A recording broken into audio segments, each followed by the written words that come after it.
The feeling of surviving when you're acutely aware of everyone who isn't can leave you feeling very self-centered, to say the least. This debilitating reaction of egoism is what stops people from doing anything at all. Discover a new horrible thing that's happening, worried we don't have the right words to say, worried there are so many words you don't even know where to start, worried saying or doing anything will make you look self-centered. Really believe this feeling of egoism is far more detrimental to activism than the exhaustion that we always talk about feeling or the hopelessness we always talk about feeling. The thing about political activism is everybody is going to receive the way you engage with it differently. And that's simply because everyone has a different history with politics. Some people's history is only a year old. Some people have decades of political activism behind them. As someone whose political advocacy started almost 20 years ago now, as a child when my family was evicted from our home, I want to share a little about my perspective. As with all things, your political advocacy has strengths and weaknesses. We are not all going to be good at writing speeches or rallying friends. Some of us are talented gardeners and grow extra produce to volunteer at rallies or donate to shelters. Change does not happen from everyone having the exact same talent. Instead of trying to fulfill a political checklist, think about what special skills and talents you have and how you can redirect those to a cause. We need artists to make signs. We need wordsmiths to write letters. We need speakers to lead marches. We need accountants to manage funds. This is how you can stay sustainably politically active and not just get a surge of energy when you learn new information and it immediately dying down because you've processed too much, reacted and executed your energy in a way that's foreign to you. Be very clear that the way I go about politics is not the right way. I say this in almost every video.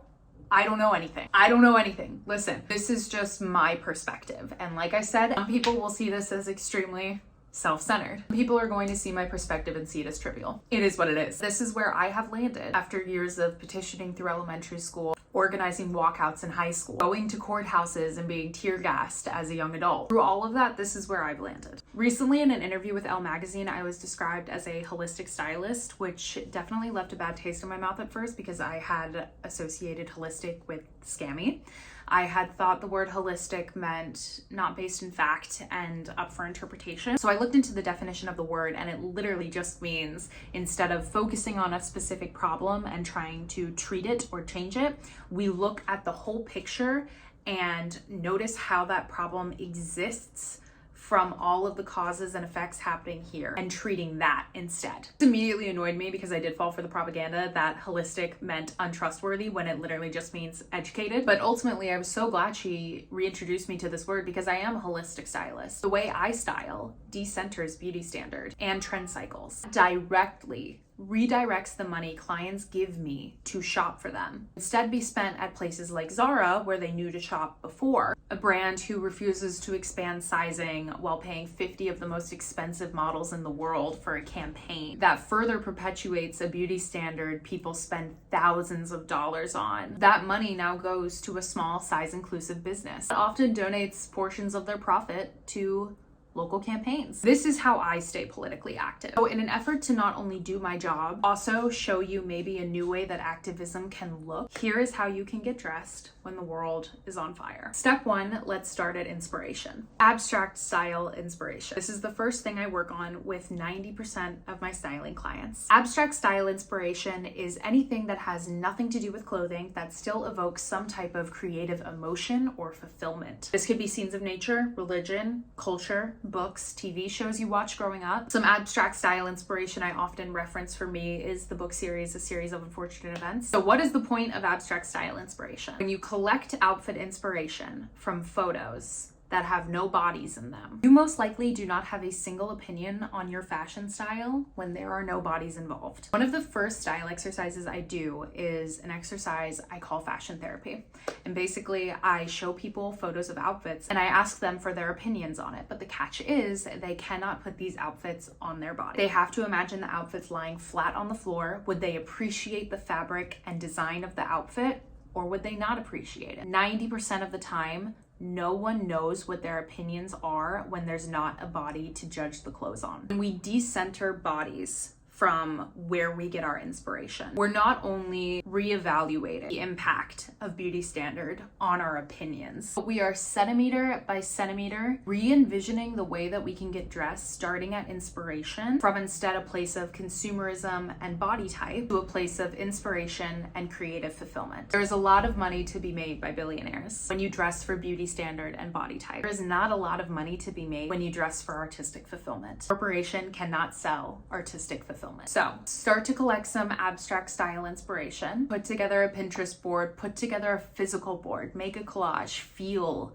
the inspiration in your hands. Part 2, this is how you can bring that inspiration to life. There's 3 ways I focus on bringing abstract style inspiration to life. Number 1, and the easiest way, is to recreate the color palette. You can either choose a specific color in the image inspiration source you're using, recreate it with a piece in your wardrobe, or you can recreate the palette as a whole. Is this image warm toned? Is it cool toned? Is it earth toned? Is it primary colors? Recreate the color palette using the abstract style inspiration. The second thing we can do is recreate the shapes. If we're looking at an image of foliage, are these rounded circular shapes reminding you of maybe a bubble hem or some type of huge puffy 80s inspired sleeve? Look at the shapes in the image and try and recreate that with the clothes in your wardrobe. The last way we can try and recreate abstract style inspiration is through texture. I would say this is the most intuitive way to bring abstract inspo to life. When you're looking at an image, think to yourself, how does it feel in your hands? If you're looking at an image of an animal, do you feel cashmere in your hands that almost replicates the fur you're seeing? If you're looking at an image of a forest, does the idea of silk come to mind, pleating and plissing in a similar way to a tree trunk? Or maybe a super chunky knit comes to mind because it evokes the feeling of coziness or fall. Think about what textures can be pulled from your source. So we can collect inspiration. We have some ideas of how to bring it to life. There's some other ways we can play with our closet. Number 3, take some time to redefine your lazy clothes. I just did a video about this, about how this is the secret to unlocking that effortless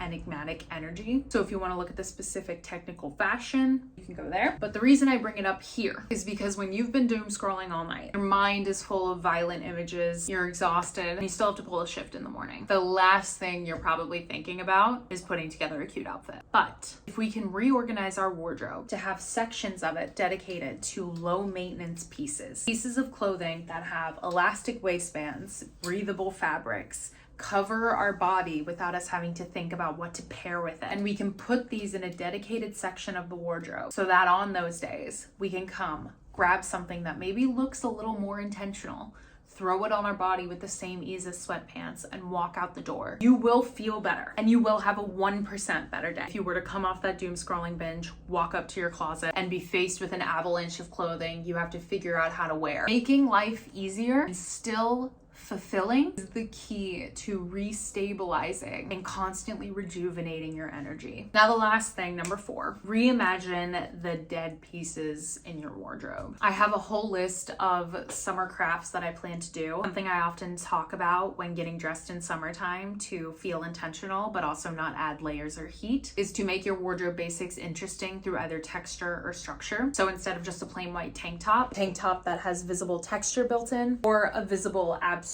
structure. We don't have to buy clothes to do this. A few old white tank tops that I plan to sew buttons on in miscellaneous places soon. You can also lace trim some of your t-shirts, cut things up, of course, put ribbons, tie bows. Creativity is good for the soul. Creativity you can wear is good for the style. Not only is this more sustainable, it's joyful, for fuck's sake. You have to be joyful if you're going to expose yourself to the world. God, what was that quote from Poor Things? We must work. We must make money, but more than that, we must experience everything.